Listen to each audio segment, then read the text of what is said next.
Olá, amigos do Esporte a Motor.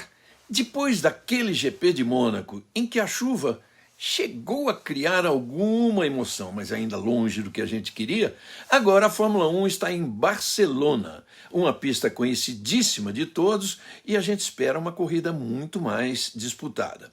Vamos então conhecer um pouco mais desta belíssima cidade e ficar por dentro das novidades que cercam o GP. Hora de baixar a viseira e apertar os cintos, junto do Petronas Synthium com tecnologia Cooltech e do BRB, o Banco de Brasília, que abraçou o automobilismo brasileiro.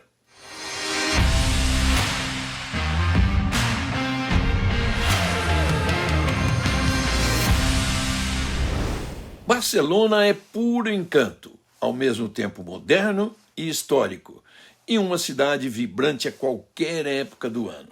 Localizada na costa nordeste da Espanha, ela combina de forma única o charme do seu passado histórico com uma visão moderna e cosmopolita, a sua rica herança cultural aliada à arquitetura deslumbrante e uma vibrante cena artística. A cidade é amada pelos seus moradores e cativa como poucas os visitantes. Quando se fala em arquitetura, o nome que melhor se associa a Barcelona, claro, é o de Antoni Gaudí. Suas obras-primas, como a Sagrada Família, a Igreja da Sagrada Família e o Parque Güell, atraem multidões de turistas todos os anos. Essas estruturas icônicas são testemunhas do estilo arquitetônico único de Gaudí, caracterizado por formas orgânicas, cores vibrantes e detalhes intrincados. A Sagrada Família, em particular, é um símbolo icônico da cidade e sua construção, iniciada em 1882, continua em andamento, uma obra-prima em constante evolução. Barcelona é uma cidade praiana, mas depois da remodelação radical pela qual ela passou no começo dos anos 90, isso já em preparação para receber os Jogos Olímpicos de 92, uma velha área portuária em desuso foi substituída por novas praias e um bulevar repleto de restaurantes e bares que acenderam ainda mais a sempre agitada vida noturna. As praias de Barceloneta, um dos bairros mais agradáveis da cidade, e Nova Icária, são destinos populares para relaxar e desfrutar do sol do Mediterrâneo. Chama a atenção também o hábito das pessoas, praticamente todas, de irem à praia de bicicleta. Ao contrário dessa área que não existia antes de 92, o que tem de mais tradicional de Barcelona são as Ramblas Catalunhas, uma avenida com um largo canteiro central onde se concentram artistas de rua, bancas de revistas e pequenas cafeterias.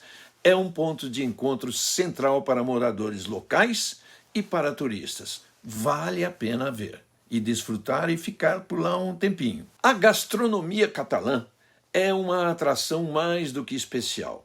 Alguns restaurantes ou bares ficam para sempre em nossa memória. E olha, pode acreditar, eles nos fazem voltar a Barcelona. Mais famosos até do que os restaurantes tradicionais são os bares de tapas. Tapas são o que nós chamamos de aperitivos, de beliscos. Só que no caso deles são centenas de pratos que você monta no próprio balcão, com todo tipo de frutos do mar, carnes, peixes e também diferentes tipos e nacionalidades de cervejas. Para quem gosta de se aventurar na cozinha, é muito fácil encontrar os ingredientes necessários para qualquer tipo de prato.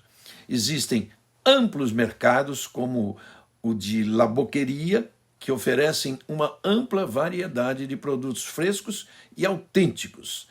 Tapas, paella, frutos do mar, o Ramon Serrano, que é o presunto característico deles e delicioso. Vinhos locais são apenas alguns dos destaques da rica culinária local.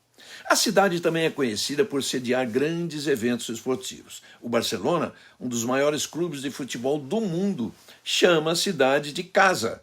E seu estádio, o Camp Nou, é uma parada obrigatória para os fãs de esportes. Barcelona sediou os Jogos Olímpicos de 1992 e soube fazer com que isso impulsionasse a infraestrutura e o turismo na região. E desde 91 tornou-se também sede do GP da Espanha de Fórmula 1. No entanto, Barcelona não é apenas turismo e lazer. A cidade também é um importante centro econômico e cultural da Europa, abrigando empresas multinacionais, universidades de prestígio e instituições de pesquisa. A mistura de tradição e inovação torna Barcelona um destino atraente para estudantes, empreendedores e profissionais de diversas áreas. Em resumo, Barcelona é uma cidade que empacota a diversidade e o encanto da cultura espanhola, com sua arquitetura icônica, praias deslumbrantes, vida noturna pulsante, gastronomia espetacular e atmosfera cosmopolita. Querem mais? Ela oferece uma experiência única que cativa e encanta a todos que a visitam. O GP da Espanha existe desde 1951, com algumas interrupções e mudanças de circuito.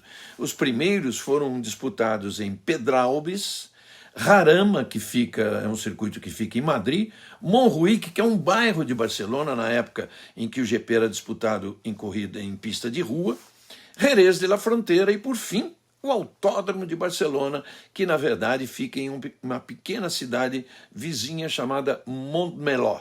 É o circuito mais conhecido por toda a Fórmula 1, porque durante muito tempo foi sede dos testes de pré-temporada.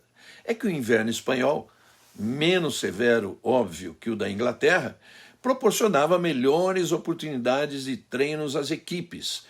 Depois, os testes passaram a ser realizados em Jerez de la Frontera pela mesma razão e atualmente acontecem no Bahrein por duas razões. Primeiro, porque isso dá chance de se testar os carros em altas temperaturas. E a segunda é mesmo por economia, porque o GP do Bahrein passou a ser a primeira corrida de abertura do Mundial e apenas 2 semanas depois de encerrada a pré-temporada. Isso facilita e muito toda a operação de montagem do GP, desde o transporte dos carros que vão para os testes e já ficam ali para a corrida oficial. Este ano a pista de Barcelona trará uma novidade que já vinha sendo requisitada havia algum tempo. A chicane do setor final do traçado, nas curvas 13, 14 e 15, enfim, deixa de existir, dando lugar a uma só curva que leva à reta principal. Esta chicane havia sido introduzida em 2007 com o objetivo de reduzir a velocidade dos carros e permitir que eles entrassem mais próximos uns dos outros na reta. Imaginava-se que isso aumentaria o número de ultrapassagens, mas era um pensamento da época. Com a geração atual dos carros, isso já não funciona. Os carros com efeito solo conseguem entrar na reta mais próximos uns dos outros em curvas de velocidade mais alta.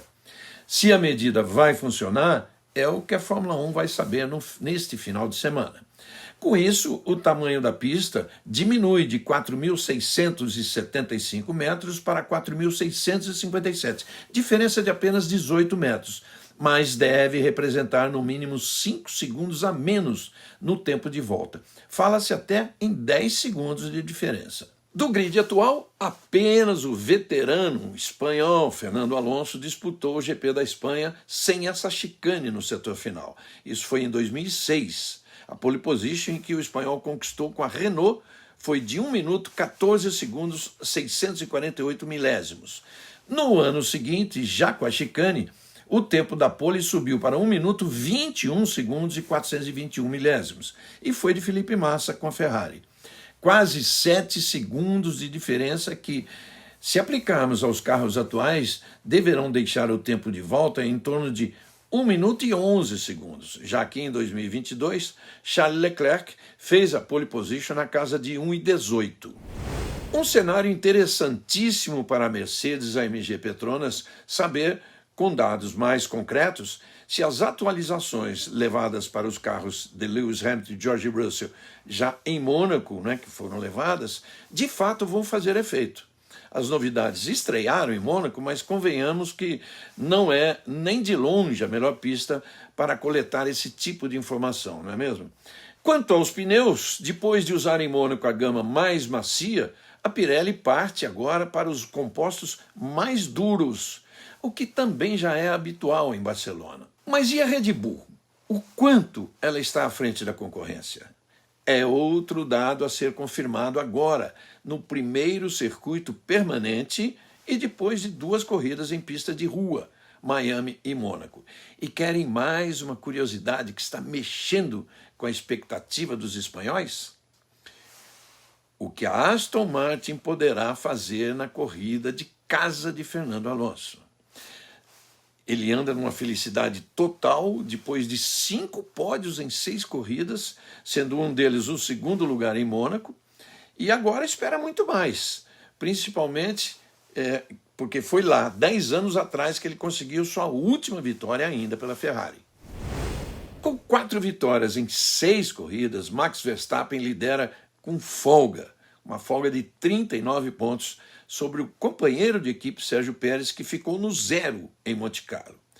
E o 5º pódio do ano deixou Alonso bem mais próximo até do mexicano na classificação. 105 pontos de Pérez contra 93 de Alonso. Lewis Hamilton foi a 69 pontos na 4ª posição, 19 à frente do companheiro George Russell. Carlos Sainz é o melhor da Ferrari, mas ainda assim apenas em 6º com 48 pontos, enquanto Charles Leclerc tem 42. Lance Stroll é o 8º com 27 pontos, diante de 21 de Esteban Ocon e 14 de Pierre Gasly.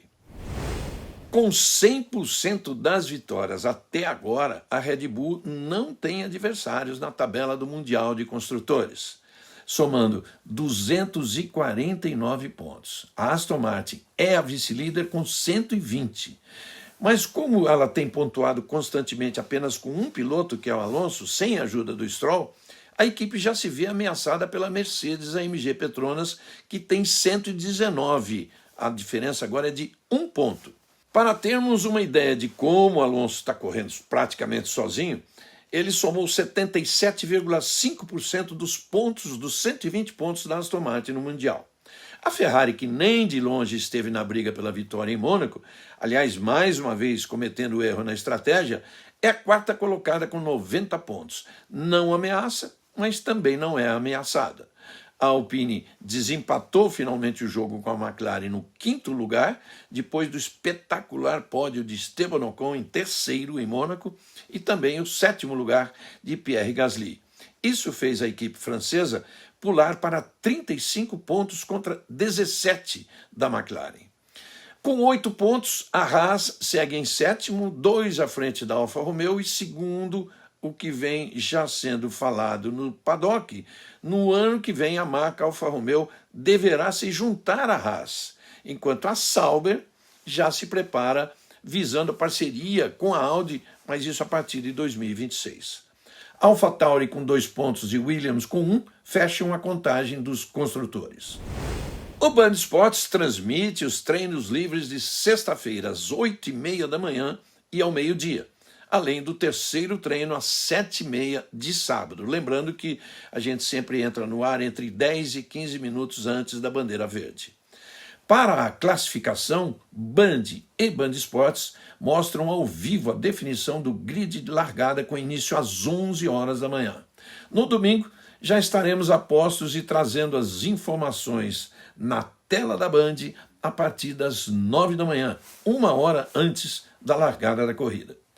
Com a nova configuração do circuito de Barcelona, acredito mesmo em um GP da Espanha mais movimentado, até porque também existe uma possibilidade de chuva.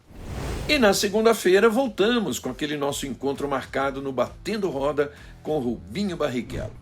Eu agradeço demais pela companhia de sempre, pelos comentários e pelos likes que vocês deixam no meu canal. E peço que continuem compartilhando e se inscrevendo aqui no canal.